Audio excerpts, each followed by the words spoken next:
Durante la semana y lo que va a pasar no es lo que parece.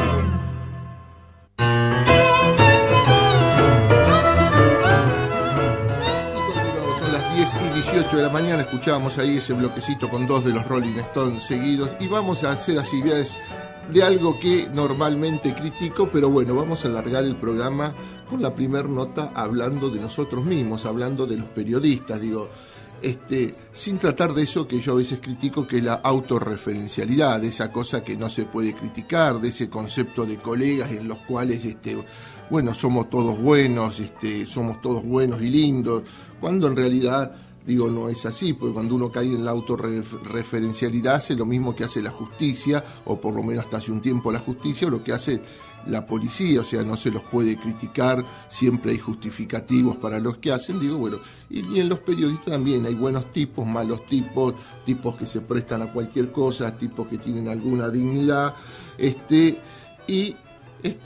ayer 7 fue el Día del Periodista en la Argentina. ¿Y por qué fue el Día del Periodista? Fue el Día del Periodista porque allá, en 1810, un 7 de junio, de la mano de Mariano Moreno, nacía uno de el primer medio gráfico, la Gaceta de Buenos Aires, que decía que Mariano Moreno escribía alguna cosa así: ¿por qué se han de ocultar a las provincias sus medidas relativas a solidar su unión bajo un nuevo sistema? ¿Por qué se le ha de tener ignorantes de las noticias prósperas o adversas que manifiesten el sucesivo estado de la península? Para el logro de tan justos deseos ha resuelto la Junta que salga a luz un nuevo periódico semanal con el título de la Gaceta de Buenos Aires. Eso escribía allá por 1807 Mariano Moreno. Pero para ir con esto y para ir de disparador, te cuento que esta semana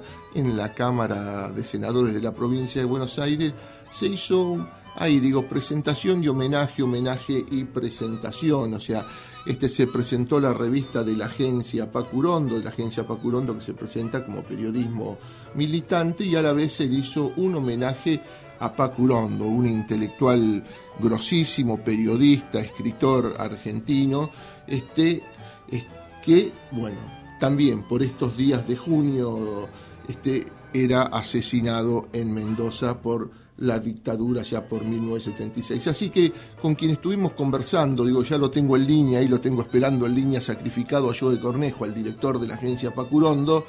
Lo que voy a hacer así, lo voy a saludar primero a Cornejo y después vamos a escucharlo al diputado nacional Eric Calcaño, que decía de la agencia Pacurondo, que decía de Pacurondo, y después conversamos con Joe Cornejo. Joe, muy buenos días. Buenos días, Carlos. Feliz día, atrasado. Bueno, lo mismo para vos, che, feliz día. Y te propongo esto, lo que recién decía al aire a la audiencia, escuchemos un poquito a Eric Calcaño, qué decía de Pacurondo y qué decía de ustedes, y después conversamos. ¿Te parece? ¿Te aguantás un par de minutitos más? Dale. Bien, bárbaro. Ahí ya, nos saludaba Joe Cornejo, director de la agencia Pacurondo, y vamos con Eric Calcaño vamos a ir con esto, con la parte de homenaje, con lo que nos decía Eric Calcaño, cuando hablaba conmigo ese día sobre Pacurondo. Sí, es una cuestión de la patria, la nación, decía Ernest Renan, es la solidaridad entre las generaciones, y me parece ese es el sentimiento de haber hecho grandes cosas en el pasado y hacer grandes cosas en el futuro juntos. Por eso me parece también importante ese recuerdo de solidaridad entre las generaciones, muy afectivo, muy emotivo, muy significativo, en el sentido de que nos da sentido a nosotros, a los que estamos, a los que hablamos, a los que escucharon, a los chicos que trabajan en la revista, a los familiares de Pacurondo que estuvieron presentes, a Coca, a Madre de Plaza de Mayo, ahí estábamos todos. Bien, eso era Eric Calcaño diciéndonos, solidaridad entre generaciones respecto al homenaje a Pacurondo. Pero ahora escuchemos qué decía de esto, de la agencia Pacurondo, de la presentación de la revista de la agencia en el Senado, en el edificio anexo del Senado de la provincia de Buenos Aires, en 7:49. Me parece que la idea de tener una agencia Pacurondo, una agencia de noticias Pacurondo, es claramente es constitutivo del proyecto nacional, porque sirve para informar, sirve para reconocerse, sirve para poner las etiquetas correctas en los lugares correctos, y ejercer el periodismo de un modo comprometido comprometido y transformador. Que vamos, todo periodista habla desde un espacio y de un tiempo. Nosotros, los militantes del campo nacional y popular, tenemos la honestidad de decir de qué lugar hablamos.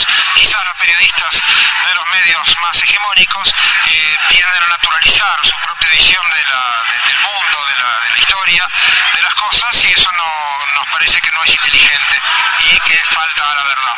Por lo tanto, en nombre de la verdad, en nombre de la inteligencia, en nombre de la militancia, también un homenaje muy emocionante, muy afectivo a la figura de Paco Brondo. Bien, eso era el diputado nacional Eric Calcaño, y digo así, para redondear sobre Paco Urondo, te cuento que escribió, digamos, en su momento, en los 60, en esa mitad de los 60, 70, en lo que fueron, las mejores revistas y los principales diarios de la Argentina. Estuvo en Primera Plana, Panorama, Crisis, La Opinión de Tinerman, donde ahí como anécdota fue él el que le puso el apodo a Berbisky de El Perro, y fue su último trabajo periodístico, ya después viene la dictadura, la clandestinidad, fue en el diario Noticias, donde era el secretario de redacción. Joe, ¿cómo te va? ¿Cómo andás? Bien, muy bien. No te escucho del todo bien, pero bueno. Bueno, ahí vamos, ahí están levantando el retorno. ¿Cómo me estás escuchando ahora? Ahora un poquitito mejor. Bien, bárbaro. Yo decía esto, Agencia Paco Urondo, se presentan como periodista, como militante, 7 de junio, ¿qué te disparó, este 7 de junio, ¿no? Para pensar sobre el periodismo acá en la Argentina? Mira, ayer justo me llamaron también de una radio, una acá en Capital, y charlamos con los compañeros, que a su vez también son periodistas de tela, y bueno, avanzamos un poco en eso, pensábamos en voz alta sobre el Día Periodista, y el elemento que más destacábamos en la charla era esto, ¿no? La enorme discusión social que hoy se da en Argentina, una discusión que atraviesa muchos sectores sociales, que excede al periodismo, y eso lo hace también muy interesante al respecto de, qué comunicación queremos en Argentina, de lo cual la ley de medios es una expresión de ese debate, pero no es lo único. Y entonces me parece un tiempo muy interesante, ¿no? Que estamos atravesando, un momento donde se discute intensivamente la comunicación, y como vos decías al principio, yo creo que esto no es autorreferencialidad en el sentido de que hay muchos sectores sociales interesados en pensar la comunicación en Argentina y qué forma se puede colaborar mejor de este palo. Sí, en esto que vas diciendo, a mí me surge preguntarte lo siguiente,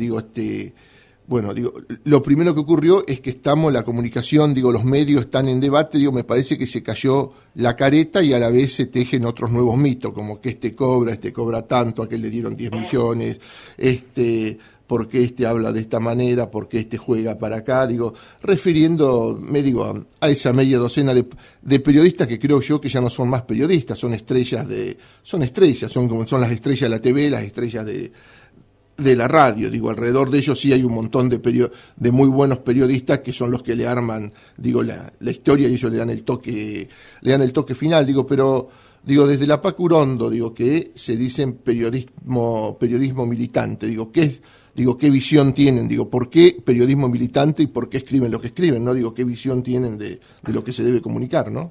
Bueno, mira, eso a propósito que vos mencionabas al principio de la presentación que hicimos al Senado, es también lo que intenté explicar ahí arriba. Nosotros, antes que nada, ayer yo les señalaba también a los chicos de la radio y les decía, miren, por supuesto que todos los periodistas, esto como decía, se cayó la careta y por lo pronto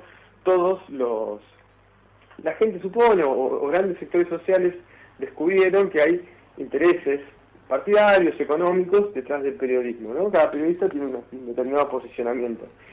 Y en ese sentido, también los opositores, o sea, aquellos que se señalaban independientes, hoy es más claro, es más evidente que tienen una posición partidaria, incluso para los que comparten esa línea. Yo creo que la gente que lo sigue en Nata, no toda, pero en buena parte considera que es un periodismo partidario el que hace la Nata.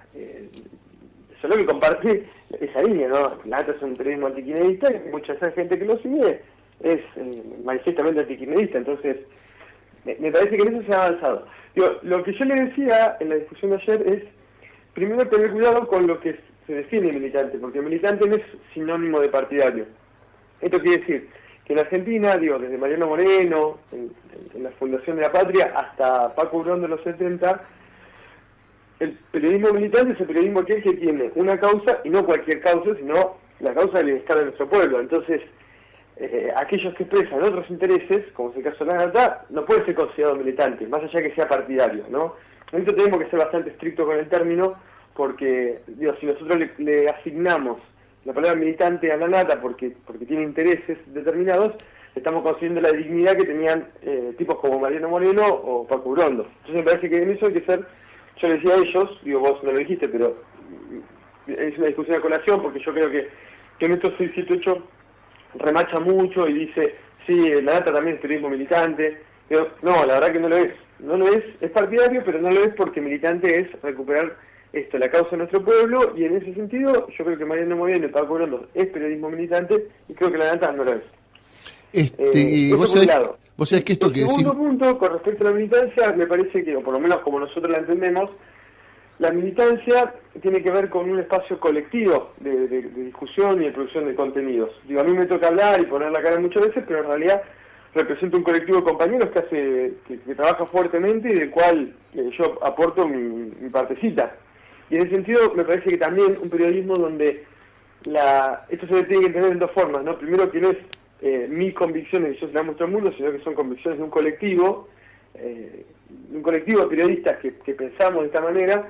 Y segundo, que el periodista tiene que estar en un lugar secundario. Digo, el periodista no es la estrella. Eso también es otra discusión con el periodismo de la Nata, y esto que vos señalabas, que el periodismo no debería ser la estrella. El periodismo debería mostrarte una determinada situación, que por supuesto tiene un sesgo ideológico del periodista que la encara, pero él no es la noticia no es el periodista, o no debería serlo al menos. Y me parece que estamos atravesando un momento donde el periodista es la noticia, y eso me parece bastante crítico para el periodismo. En esto último que decías vos, digo, a mí me surge esto, vamos a hacerlo más coloquial, ahí me surge esto, la Nata es eso, es un hombre del sistema, un ejemplo de lo que es el modelo liberal en cuanto a las profesiones, ¿no? Él es la estrella, en cuanto a lo Paco Urondo, vos decís colectivo, es eso, el aquello de Oesterheld, el héroe somos todos, no sé. Claro, el héroe colectivo, sí. O sea, hay una construcción colectiva. Pero yendo a lo otro, vos sabés que es muy interesante esto que vos decís del debate, esto de qué es militante, qué no es militante. Yo por lo pronto tengo algunas categorías, como ser 6, 7, 8, sinceramente, me parece, hablar de 678 como periodismo militante, es un periodismo publicista, o sea, siempre defiende todo y la culpa siempre está en el otro, hace eso, tuvo un momento interesante, hoy es un periodismo publicista. Pero hablando de periodismo militante, lo loco de esto es que gran parte de los medios nacieron siendo militantes, te pueden gustar o no las ideas, pero Sarmiento hizo periodismo militante y Mitre hizo periodismo militante. Uno podría decir que el periodismo profesional en la Argentina aparece ahí en la década del 30, recién con Botana y con Crítica, pero hasta ahí los medios eran la mayoría muy claros a qué sectores representaban y lo que querían decir. Sí, bueno, esa es otra discusión que nosotros también tenemos, y que me parece que hay un punto crítico, y también hay una discusión central con 678, que es aquel que hace un periodismo militante, más allá que por supuesto tiene que encontrar la forma de financiarlo y tiene que haber una discusión seria por los recursos, aquel que hace periodismo militante en algún punto no es una empresa, porque el objetivo de la empresa está en el plano económico, en cambio el objetivo en el plano militante es político. Entonces en ese sentido me parece que esa es una discusión fuerte con todo lo que tiene que ver con el grupo Spolky, con todo lo que tiene que ver con el grupo BITS, que más allá de que sean medios de comunicación hoy aliados al gobierno, son empresas, y de hecho, bueno, en el caso de BITS los viste, TBR en 2008, en la 125, tiene una posición crítica, muy antigobierno, muy anti-125, a favor de las movilizaciones proruralistas. Entonces, también la condición de militante es esto, por supuesto que tengo que ganar una disputa por los recursos, pero el objetivo político ordena el económico. En cambio, las grandes empresas de comunicación, otra cosa por la cual no son militantes es que el objetivo económico ordena el contenido político. Sí, de hecho ayer, después de 27 años, hubo un paro de todo el sector gráfico, ¿no? O sea, porque sí, donde además, en eso nosotros ahí también cubrimos, los medios vinculados al grupo Spolky, la verdad que tiene una política laboral bastante lamentable. En eso también hay que ser claro.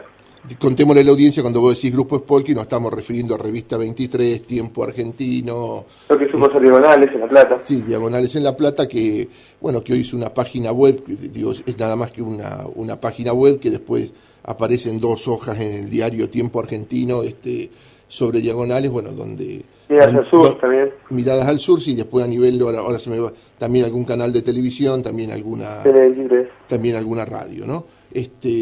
Pero sí, o sea, el grupo Spolky no es precisamente, el mejor pagador y el mejor, y también tiene muy buenos periodistas que me parece que también son desaprovechados dentro de los medios. Porque es como que... Yo estoy dirigido por Eduardo Anguita, la verdad que es un cuadro de la hostia. Pero así todo, yo creo que en esta discusión que nosotros planteamos, me parece, por teórica que parezca, es la puerta de entrada a pensar por qué nosotros, por qué el kirchnerismo, por qué los comunicadores que acompañamos este proyecto político, tenemos una enorme dificultad para pensar una comunicación de masas. Yo les decía, Cristina es mejor política que nosotros periodistas, porque ella logra llegar al 54% de los argentinos, y el periodismo kirchnerista, yo la verdad en eso soy muy pesimista, no tengo medición, pero debe ser muy por debajo del 5, del 10, 15% de los argentinos máximo. Entonces, las mediciones que yo tengo de diarios kirchneristas, ninguno supera el 1 o el 2% de la población argentina.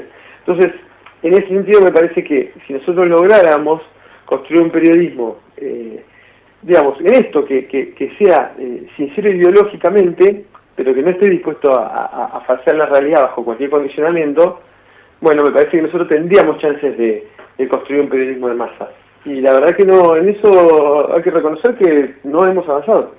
Y ahora que decís esto, digo, mira, te voy a llevar a otro medio. Mientras vos hablabas, mientras vos hablabas, y hablabas así de la agencia Pacurón, del periodismo militante, hay un medio que no se lo puede catalogar como periodismo militante, pero tiene mucho de militante y mucho de militante quizás en la cuestión social y quizás pensando desde un colectivo, más de izquierda, no nacional y popular, que me refiero a La Vaca, el colectivo, sí, claro. Lo que se conoce como el colectivo La Vaca, la revista La Vaca, lavaca.org, que a la vez realizan N cantidad de actividades culturales, con una línea muy piola de defensa de un montón de cuestiones sociales, pueblos originarios, cuestiones que tienen que ver con la diversidad sexual, etcétera, etcétera, el tema de la cuestión ambiental, la minería a cielo abierto, los bosques, y a ellos yéndole bien, porque creo que han logrado, me parece, consolidarse, también para el gran público La Vaca no existe. Sí, a ver, ahí hay por lo menos 2 planos de debilidad. Yo creo que hay un plano donde nosotros pensar el periodismo de masas implica, si nosotros vamos a discutir las problemáticas, a mi entender, secundarias, las problemáticas secundarias del sistema, por ejemplo, el caso de corrupción, que puede ser muy grave, y hay que investigar por supuesto, pero que para mí no es el corazón de determinadas problemáticas. Si nosotros vamos a competir en ese juego, o si vamos a responder operaciones del Grupo Clarín contra operaciones de parte nuestra, ellos son mejores que nosotros. Entonces, estamos llamados a reproducir un periodismo marginal. Ahora, ¿cómo se construye un periodismo que pueda ser más atractivo periodísticamente que el periodismo hegemónico que es antikirchnerista? Y bueno, esto que vos decís, en la línea de La Vaca, y muchos otros más, que es metiendo las manos en el barro, problematizando, la situación campesina, por ejemplo, campesina indígena o no indígena, o criolla, pero la situación social que uno puede encontrar en las tomas de tierras, en la situación campesina, en las tercerizados, meterte en las cuestiones pendientes en serio, y donde la sociedad que se sienta a leer tu periódico vea que vos te estás investigando y descubriendo y mostrando problemáticas que esa persona le interpelan desde su realidad cotidiana. Entonces, ahora, si nosotros no podemos salir de un sistema de comunicación que solo hace contraoperaciones, la verdad, se construye un periodismo, yo esto lo discutí el otro día con un periodista de Radio Nacional, terminamos construyendo un periodismo que en el mejor de los casos es muy eficiente, en un determinado gueto muy politizado, pero que en realidad a las masas, a las mayorías que acompañan este proceso político, periodísticamente lo interpelan, porque no nos animamos a saltar, no nos animamos a hablar de la realidad de la opresión cotidiana de esa gente, digamos, el precio de los alimentos, la concentración monopólica en la producción industrial, el sector comercio, pensar la inflación. Entonces, claro, lo que pasa es que para ese salto no lo van a dar las empresas que trabajan para el gobierno, porque nosotros decíamos recién, esas empresas tienen como objetivo el lucro, entonces no van a arriesgar sus ganancias para problematizar a su propio, en algún sentido, cliente. Por eso, digo, hay un problema en quienes somos periodistas y no somos empresarios, que no logramos, construir esa comunicación más trascendente, ¿no? Que por supuesto tiene que ver con los recursos, pero no eso yo también lo discutí también con compañeros de la radiográfica acá. No es solamente los recursos, digo, me parece que nosotros no nos animamos o no terminamos de construir un discurso que interpela al sector popular argentino, que al cual todavía le falta mucho por avanzar. Y no podemos esperar que eso lo resuelva 678, porque no lo va a hacer, porque la lógica empresarial sobre la que se asienta es contrario a esa dinámica. Sí, bueno, en esa problemática estamos rascados. Yo llevo el caso de MU, pero no es el único, digo, ahí. Los chicos que vienen del Darío Santillán, la revista, era digital, pero por momentos sale en papel, Marcha, por ejemplo, también es una experiencia súper interesante. La radiográfica en cada capital, digo, yo eso creo que también es una radio enorme, que está creciendo y que eso está llamado a tener un lugar protagónico. Hay varios casos, no muchos, pero hay varios casos de medios de comunicación que me parece que tienen un fermento de transformación social. Lo que pasa que me parece que para que nuestro pueblo se escuche tenemos que estar dispuestos a patear el tablero de lo que es el status quo comunicacional. Si yo digo, por ejemplo, si la nota dice que Lázaro Báez fuga dinero, que está bien, puede ser muy legítimo, quizás el Poder Judicial tiene que investigarlo, pero nosotros si respondemos que la nota fuga dinero a Uruguay, que quizás también lo tengamos que hacer, pero me parece que en ese juego nuestros compañeros creo que van a preferir ver la nota, porque en eso ellos son mejores, son buenos para hacer show, para explicar. Lo que nosotros tenemos que decir es, en algún punto, y por más, hablar de que la corrupción es intrínseca al capitalismo, demostrar cómo las empresas son parte de un sistema corrupto que prostituye a la sociedad. Me parece que, meternos en las cárceles, dar cuenta de la verdadera corrupción que correa la sociedad de sus bases. Y eso es muy difícil de hacer, y creo que en algún punto es muy difícil, por las dificultades materiales que uno enfrenta, pero también porque nos cuesta tomar esa decisión ideológica. Y en ese sentido estamos en la marginalidad comunicacional. Sí, no sé si se entiende, estoy como... No, se entiende lo que vos decís. Medio estresado, medio revelado.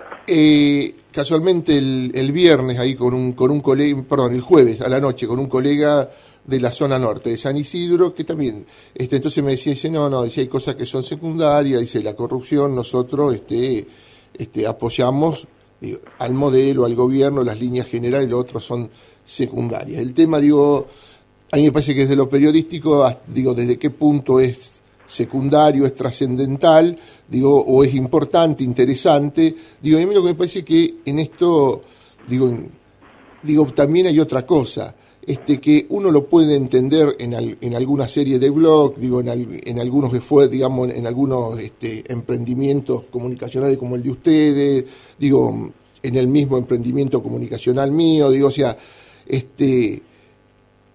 pero llama mucho la atención que enfrente a monstruos como son Clarín y La Nación, con sus espacios, también multimediales, la estética, ¿no? La estética, y que no se toquen, y que no, y algunos temas, yo algún momento lo he hecho, hay alguna fotito de una de las escuderos, que alguna vez salió publicada, una fotito media chancha, y sí, vamos a ponerla, vamos a publicarla nosotros también, me parece que a veces, desde el periodismo militante... Pero incluso con la corrupción, no sé, por ejemplo, a nosotros nos pasó lo siguiente.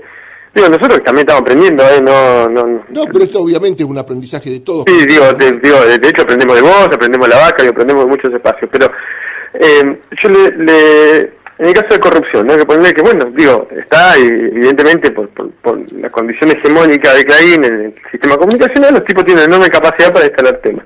Y vale, digo, y creo que es legítimo en algún punto también discutir corrupción. Nosotros en el caso de cuando fue la masacre de 11 y terminó con 51 muertos, bueno, nosotros planteamos que en su momento nosotros como agencia hicimos una autocrítica que tenía 3 planos, pero uno de los planos es esto, bueno, acá hay un área del Estado, que era el área de transporte, que estaba colonizado por funcionarios que respondían al empresariado, que era Jaime y Schiavi, que eran tipos que claramente venían del empresariado, al punto que Schiavi ha sido fundador de la Fundación Procrear, que después se genera, es la base del PRO, del partido de Macri. Entonces, nosotros hicimos una autocrítica diciendo, bueno, el título de la nota era "Los muertos de 11 son nuestros", porque la verdad, hay un punto donde nosotros como militantes no supimos denunciar la colonización, no lo sabíamos, no teníamos la herramienta para saber en ese momento, pero era nuestra obligación saberlo, la colonización que se estaba dando sobre el área de transporte por parte de sectores empresariales. Y bueno, me parece que si nosotros pudiéramos dar esa vuelta de tuerca, creo que tendríamos una propuesta mucho más atractiva para interpelar a los laburantes, a la mayoría que nos acompañan, que por lo menos en la región metropolitana todos los días se suben al tren. Sí, es cuando en ese sentido estaba pensando, digo, más allá de que sí, o si podemos, no sé, a mí aparte escuché, me parece una morocha hermosa, así que además si la podemos subir a la página, fantástico. Pero digo, sobre las temáticas, duplicar la apuesta. Yo qué sé yo, si Lázaro Báez, de casualidad que el Grupo Clarín me elija discutir sobre un empresario de obra pública como el caso de Lázaro Báez, porque en realidad parece que no estoy discutiendo casi nada de fondo en eso, ni siquiera en las mismas licitaciones de Báez.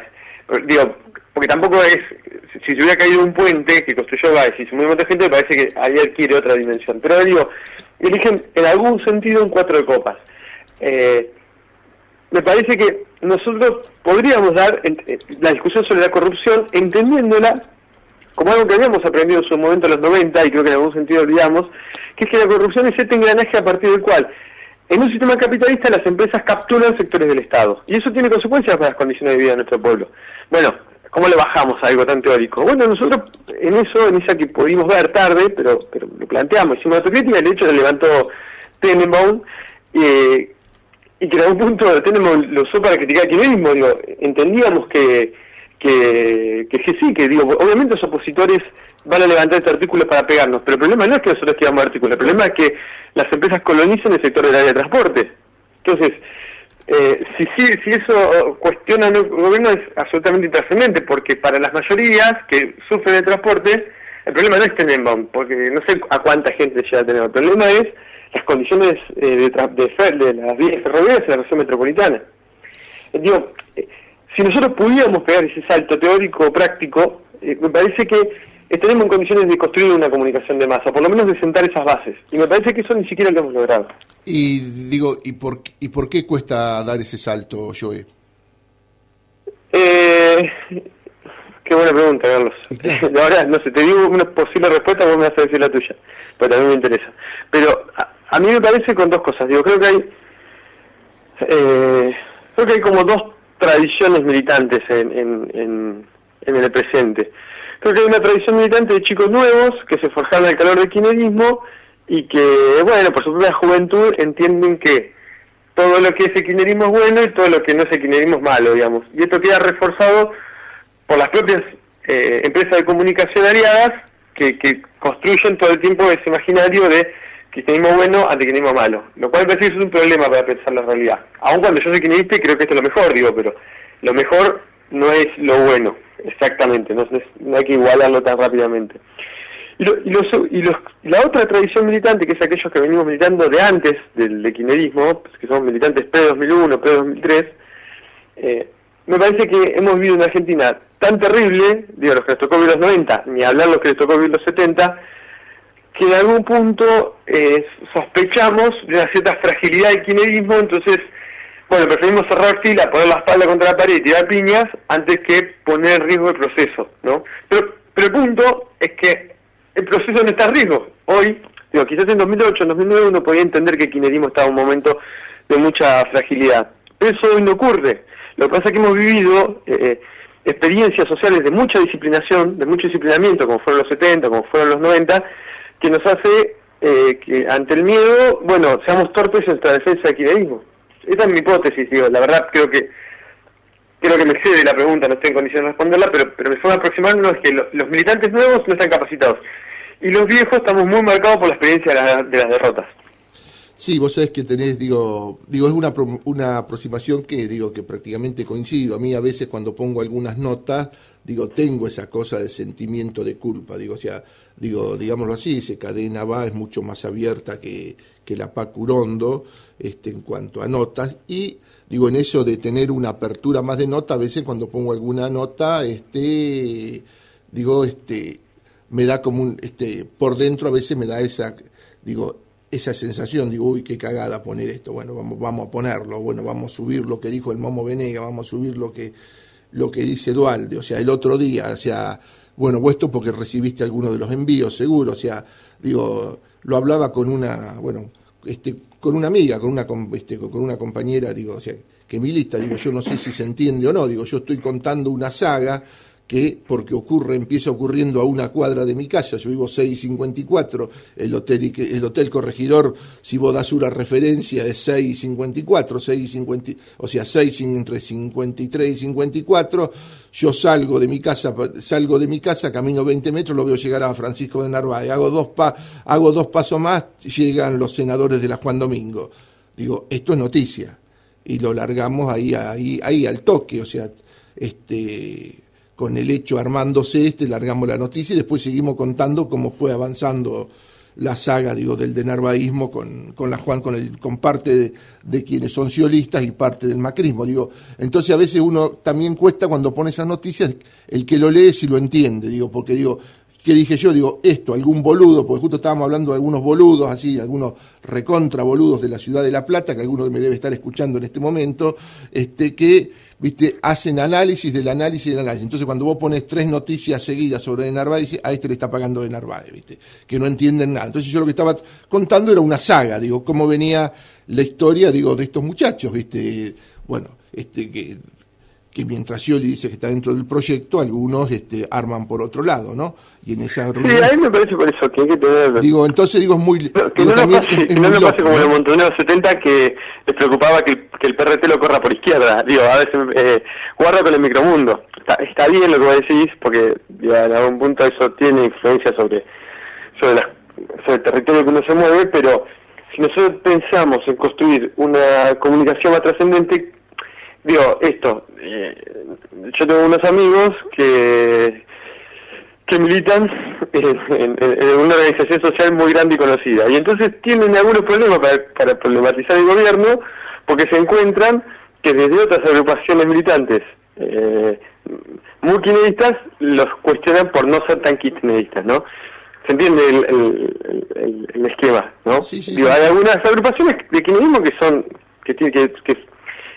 es más inmediata la lectura de la suerte de nuestro pueblo. Y hay otras organizaciones que tienen menos sensación social y que, bueno, que no están tan directamente salpicados por las realidades sociales más duras.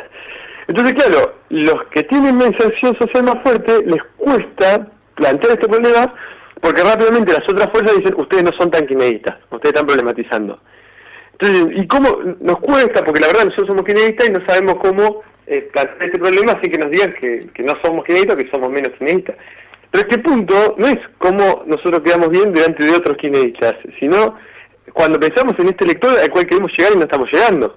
¿Cómo llegamos al laburante? Que desconoce todas las organizaciones sociales, o conocerá uno o dos. Tenemos que tener cuidado, claro, porque no nos pasa eso que le pasaba a un Montonero de los 70, me parece que lo que le pasa a los partidos de izquierda, que son corridos por partidos de mucho más izquierda. No cae en el micromundo, porque eso ahí empezamos a perder la lógica de a dónde, qué comunicación queremos construir y para quién estamos hablando. A mí me parece que en esto que vos decís, hay que tener algunos conceptos profesionales.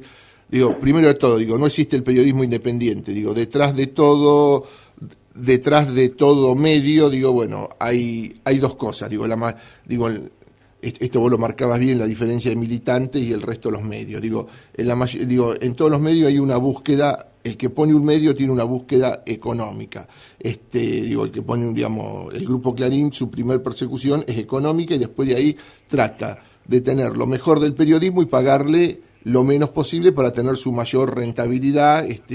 Digo, bueno, y en función de eso vale todo. Ahora vamos al periodismo militante. Me parece que se puede hacer periodismo militante contando cosas, algunas cosas interesantes, hablando de otra cultura. Digo, de hecho ustedes lo hacen en el suple de cultura de los fines de semana. Digo que hay otras cosas aparte de ese gran evento que promocionan los grandes medios para ese fin de semana. Y en lo otro me parece que hay que escribir al tener algunos conceptos básicos digamos, a ver, de sentido de verdad, de sentido de ecuanimidad, digo, hacer un mix de estos dos valores con el valor ideológico. Me parece que por ahí uno puede, y como último, digo, yo soy un inflapelota con la estética, digo, cuidar mucho la estética, que muchas veces, digo, muchos medios militantes le cuesta mucho cuidar la estética, ¿no? Por ahí en las radios se nota muchísimo más que a veces que en los portales, ¿no? Me parece que por ahí, digo, podría pasar la cosa. Pues sí, también el tema estético, en eso, bueno, yo miro mucho para la nata. Digo, concepto, digamos... Sabés que con la nata te muestra un Mercedes-Benz adentro del estudio, se disfrazan tipos de la nata para cargarlo la nata, digo, en eso yo creo que ellos son brillantes y está bien, hay que construir una línea estética que no tenemos. También hay que construir una línea estética, pero si yo tuviera que elegir, digo, si tengo una gota de tinta para elegir en qué parte del océano la voy a tirar, y me parece que nosotros tenemos que arrancar por abrir un poco más los contenidos. Digo, duplicar la apuesta, te patea el tablero, digo. Si ellos quieren denunciar problemas de la gestión del Estado en Argentina, hagámoslo nosotros también, pero vayamos más a fondo.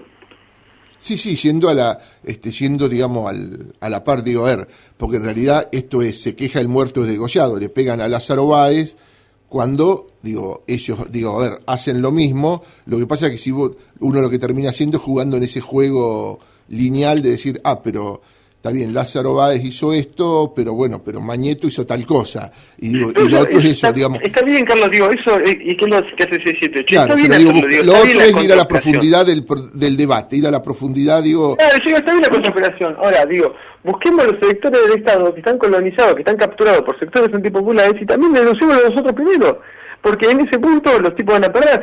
Hay el Grupo Rogio, por ejemplo, que es un gran licitante del Estado, financia muchos programas del Grupo Clarín. Vamos a ver qué funcionarios, el funcionario del Grupo Rogio, digo un ejemplo, hay que tener la capacidad productiva para hacerlo, pero qué funcionarios de que antes hayan trabajado en el Grupo Rogio hoy están en el Estado. Y va a haber alguno que va a saltar.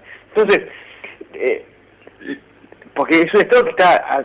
El kirchnerismo no fue una revolución a sangre y fuego donde se depuró 100% el Estado, y el Estado sigue capturado por muchos sectores. Eso en el Estado nacional, en el Estado provincial y en el Estado platense, por tomar un ejemplo. Entonces, si nosotros vamos a las temáticas que interpelan al antropólogo, porque es en donde se juegan sus condiciones de vida cotidiana, y me parece que podemos construir una propuesta comunicacional un poco más atractiva. Por supuesto, después también hay que construir capacidad técnica para hacer, si yo tengo una antena que solamente llega a 4 manzanas a la redonda, no es lo mismo que si llega a 16, que si llega a 10 ciudades. Y no es lo mismo si yo pongo una estética donde puedo contratar a Silvina Escudero que si no lo puedo hacer. Que de hecho, en Duro de Mar apareció de hecho Silvina Escudero como panelista algún día. Entonces, quiere decir que hay varios planos que se pueden avanzar, pero la comunicación nos va a servir para mejorar las condiciones de vida, más allá de la capacidad de nuestra antena o más allá de invitarle a una Silvina Escudero, si podemos ofrecerles una discusión atractiva, al pueblo que tenga que ver con sus condiciones de vida. Y me parece que en eso no nos animamos a avanzar más allá de responder a las operaciones de Clarín. Que me parece que está bien, si la Nata acusa de fuga de dinero y el mismo Grupo Clarín tiene fuga de dinero y el mismo Parlamento uruguayo intentó una moción para investigar los depósitos de la Nata en Uruguay, porque de hecho tiene propiedades. Bueno, está bien que lo denunciemos, porque tampoco vamos a conceder, pero vayamos más allá de eso. ¿Qué sé yo? No sé cuánto le importa al tipo que se levanta a las 6, 7 de la mañana para ir a laburar si la Nata tiene una guita en Uruguay.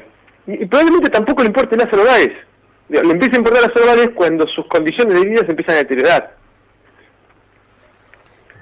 Sí, se entiende. Bueno... Pienso, no sé hace como 40 minutos que estamos charlando, pero no sé, pensándolo en voz alta, no, la verdad no tengo respuesta, pensando estos problemas en voz alta. Bien, digo, le voy contando el día. Bueno, otro me acordé ya, cuando, bueno, hicimos la presentación, en homenaje a Paco Urondo, que dio comienzo esta charla, que te agradezco mucho que me hayas invitado, yo planteaba, no quería ser el aguafiesta que invitas a una reunión para bajonear, pero yo quise insistir y me quedé con ganas de insistir más sobre determinada problemática con el rol de la Policía de Buenos Aires, el servicio penitenciario en Provincia de Buenos Aires, y después, bueno, salud y educación, ni hablar, pero digo, temas muy alarmantes, donde la verdad, el sionismo es parte de este proyecto político, pero hay situaciones que son alarmantes. Entonces, si hay gente que por alguna razón fue a ver esa charla y pertenece a extractos populares o sectores medios bajos, y vos le decís, mira, nosotros somos quiénes, pero la verdad, con el tema penitenciario, con el tema policial, te estamos viviendo y tenemos que avanzar más. Bueno, esa gente se va a seguir interpelada, va a sentir que no fue a rellenar una silla. Que alguien, que algunos le están poniendo en la cabeza para que no yo, ¿no? Digo, el proceso político, dentro del proyecto político hay gente que está poniendo en la cabeza para que su situación mejore. Para ir cerrando, digamos así, en función de todo esto que hemos charlado, ¿cómo sigue la Paco Urondo? No, bueno, nosotros ya tenemos que sí o sí sacar la revista 4 porque estamos atrasadísimos. Esa es la prioridad número 1. Después, así como hicimos los encuentros del Senado, la verdad salió espectacular. Vamos a hacer otros más, tenemos algunos en camino, estamos hablando con la gente en Lanús, en San Fernando, con el legislador de Leoncito, en Lanús con el intendente. Vamos a ver si, bueno, también en Chacabuco, algunas presentaciones más, pues nos parece que esto de aprovechar el papel, que tiene una condición material, física, para trasladarnos físicamente nosotros también y tener relaciones más personales, menos atravesadas por lo digital, y esperar un poco también, viste, a la llegada de fines de junio, principio de julio, a ver cómo se va a configurar el escenario electoral que va a marcar la segunda mitad del año. Entonces, también saber cuál es el contexto nacional, para las herramientas que nosotros estamos construyendo, ver cómo las insertamos de la mejor manera posible. Nosotros, por eso, tenemos algunas cositas cortitas de acá que termine el mes, y sí me parece que vamos a tener que pensar un poco más cómo insertarnos de la mejor manera posible lo que va a hacer la campaña, que me parece que eso va a marcar todas las agendas políticas.